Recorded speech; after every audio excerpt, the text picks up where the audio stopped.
पहिले मागच्या आठवड्यात एक अर्ज दिला होता. आता त्यांची भेट घेतली. हे पूर्ण चौकशी या प्रकरणाची करावी. कारण 2024ला एक नोटीस दिली होती आणि ही नोटीसच चुकीची दिली होती.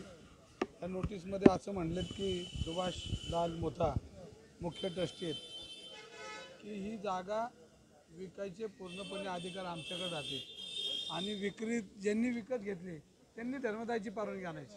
या नोटीसमध्ये असं लिहिलेलं आहे. तर आम्ही नोटीसपासून सुरुवात केली. तर 14/2/2024पासून आपल्याकडे काय रेकॉर्ड आहे का, त्यांनी काय प्रस्ताव दिलेत का, कोणाचे आलेत का, तर त्यांना आता आम्ही पत्र दिले की 2 दिवसात आम्हाला सगळी माहिती देतो म्हणलं. आणि ह्याच्यावर आमची पहिली मागणी की ह्याच्यावर प्रशासन नेमावं आणि ही जागा जी आहे ती ज्या आहे त्या स्थितीत ती राहिली पाहिजे. ज्या विचाराने ही जागा होरा ज्या होत्या समाजसेविका, त्यांनी एक समाजाला एक वास्तू दिली होती आणि त्याच्यामध्ये त्यांनी स्पष्ट लिहिलं होते की वरील संस्थेने ही जागा कधी भविष्यात विकू नये, हे त्यामध्ये वाक्य आहे. आणि तिथं दुसरा कुठल्याही प्रकारे नाही, हे ट्रस्ट झालं.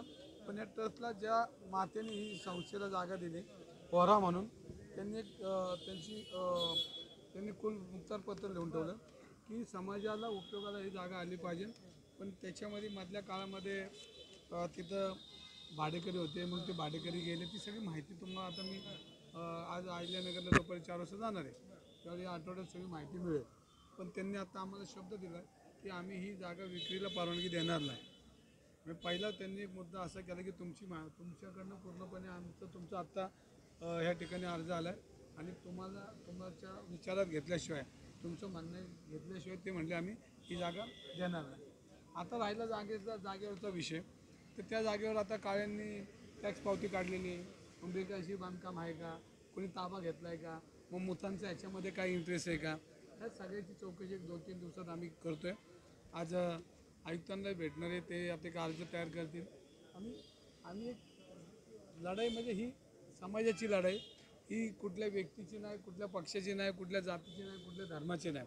अनेक छोटे मोठे समाज ह्या महाराष्ट्रामध्ये आहेत आणि त्यांनी त्यांची प्रॉपर्टी आहे समाजाच्या युवकांसाठी दिलं पाहिजे, समाजाच्या हिताकरता दिलं पाहिजे. पण मधल्या काळामध्ये जमिनीचे वाढलेले बाजारभाव हे डोळ्यासमोर ठेवून बिल्डर आणि काही लोक एकत्र येऊन अशा पद्धतीने गैरव्यवहार करताना आपण बघतोय.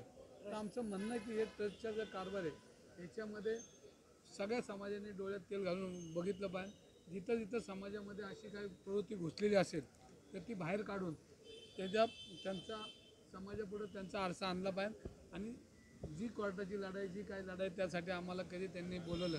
एक समाज हिताकरता हे देशाची संपत्ती आहे, पब्लिक ट्रस्ट म्हणजे देशाची संपत्ती आणि संपत्ती टिकवण्यासाठी आपल्याला ही लढावी लागणार आहे. मी मागच्या आठवड्यात 2 दिवसापूर्वी पंढरपूरला गेलो होतो आणि अनेक युवक हे जैन समाजाचे मला भेटले होते की त्यांना म्हणलं की आता भगवान महावीर सेना काढा, आता गरज आहे तुम्हाला. आणि व्यावसायिक लोक समाजातले काही हे नेते त्यांच्या आजूबाजूला असतात, त्यामुळे ते धाडस करणार नाही. पण मी तुमच्या माध्यमातून परत एकदा सांगतो की आता महावीर सेना एकदा काढा. जिथं जिथं समाजावर अन्याय होईल, जिथं जिथं हे सगळे भ्रष्टाचारी लोक एकत्र येतील, त्यांना बाजूला करण्याचं काम त्या सेनेने करावं. आमदार जगताप यांनी ही जमीन घेतल्याचं सांगितलं जातं, काय त्यांच्यावर कारवाईची मागणी करताय? नाही, आता ह्याच्यामध्ये मी म्हणजे काळे जे सांगतील का, मी अजून पूर्णपणे हे सगळं बघितलेलं नाही. त्या ठिकाणी मी सगळी माहिती घेतो. मला एक 2-3 दिवसात इथनं माहिती मिळेल आणि अहिल्यानगरमधून मिळेल. आणि ज्या दिवशी माहिती हातात येईल त्या दिवशी मी तुम्हाला सविस्तर करून काही शेवटी कागदपत्र हातामध्ये पाहिजे. पुण्यात अशाच पद्धतीने ही सगळ्या जमिनीची व्यवहार यांचं प्रकरण पाहिलं असेल. महावतनाच्या ज्या जमिनी आहेत त्या फार अशा पद्धतीचा 500 रुपयाच्या स्टॅम्प सरकारी जमीन आहे, सरकारी जमीन आहे. महावतनाची पूर्वी होते नंतर सरकारी होती. नाही, ह्याच्यामध्ये तो ह्यावर पूर्णपणे तपासला पाहिजे.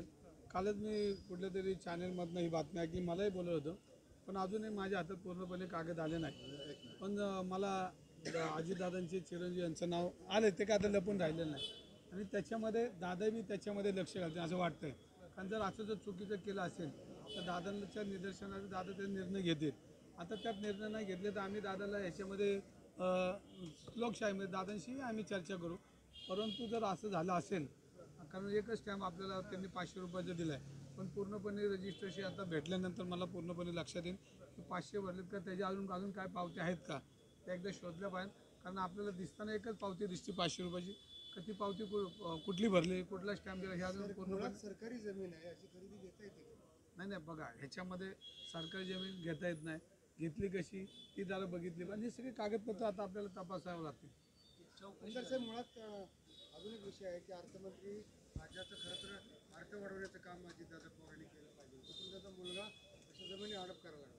नाही आता मी परत एकदा म्हणतो की माझ्या हातात कागद येऊ दे, मी बोलतो कारण कागदच हातामध्ये नाहीत आणि कागद जर हातामध्ये नसतील तर परत पुरावे तुम्हीच मागता, तुमच्याकडे पुरावे नसतात, तुम्ही कसेही बोलता हे तुम्हालाच उत्तर मला द्यावं लागतं. मग हातात पुरावे येऊ द्या, तुम्हाला उत्तर उद्या द्यायचं नाही तर तुम्ही म्हणा आत्ता बोलला मग दाखवा पुरावा, मी कुठनं दाखवा, मला 1-2 दिवस वेळ द्या. काळे काल ट्रस्टींनी